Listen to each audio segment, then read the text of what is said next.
নরেন্দ্র মোদীর নতুন জোট সরকার থেকে তিস্তাসহ অভিন্ন নদীর পানির ন্যায্য হিস্সা আদায় করে নেওয়ার চ্যালেঞ্জ থাকবে বাংলাদেশের সামনে।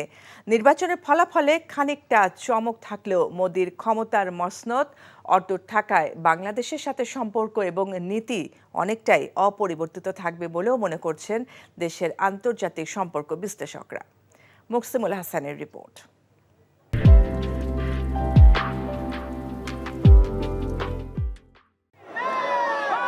বাংলাদেশ ভারত সম্পর্কের সূচকগুলো সবসময় আলোচনা এবং আগ্রহের কেন্দ্রে থাকে রাজনীতি, কূটনীতি সহ সব মহলে। প্রতিবেশী দেশটির লোকসভা নির্বাচন, নতুন সরকার গঠন নিয়েও যার কমতি নেই। চুলচেরা বিশ্লেষণ চলছে নতুন সরকারের সাথে সামনের দিনে বাংলাদেশের সম্পর্ক কেমন হবে তা নিয়ে।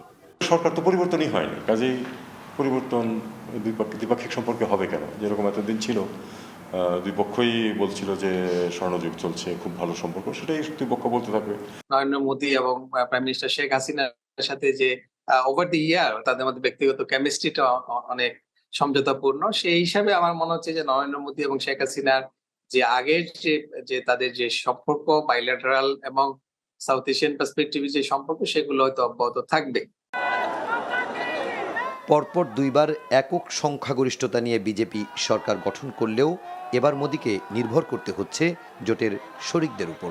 তাছাড়া পশ্চিমবঙ্গে আবারও নিরঙ্কুশ জয় পেয়েছে মমতা ব্যানার্জির তৃণমূল কংগ্রেস।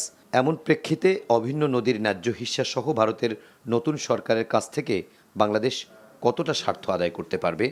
গত 10 বছর যাবত আমরা শুনে আসছি উভয় পক্ষ থেকে, প্রথম দিকে আমাদের পক্ষ থেকে প্রচুর বলা হতো, এখন আর অতটা হয় না।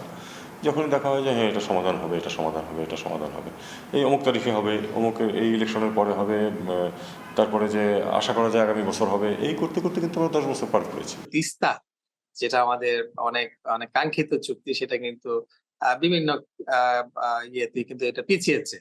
তো এখন সেই ক্ষেত্রে কেন্দ্রে বিজেপি এবং আমাদের পশ্চিমবঙ্গে যেহেতু মুখ্যমন্ত্রী মমতা ব্যানার্জি, এবারও তিনি যেহেতু সংখ্যাগরিষ্ঠতা এবং নিরঙ্কুশ সংখ্যাগরিষ্ঠতা পেয়েছেন, ফলে এই চুক্তির ব্যাপারে তিনি কতটা আন্তরিক হবেন সেটা নিয়ে কিন্তু আমাদের মধ্যে একটা সন্দেহ তৈরি হয়েছে। নরেন্দ্র মোদীর আমন্ত্রণে চলতি মাসের শেষ দিকে ভারত সফরের কথা রয়েছে প্রধানমন্ত্রী শেখ হাসিনার। Muksimul Hasan, NTV news, Dhaka.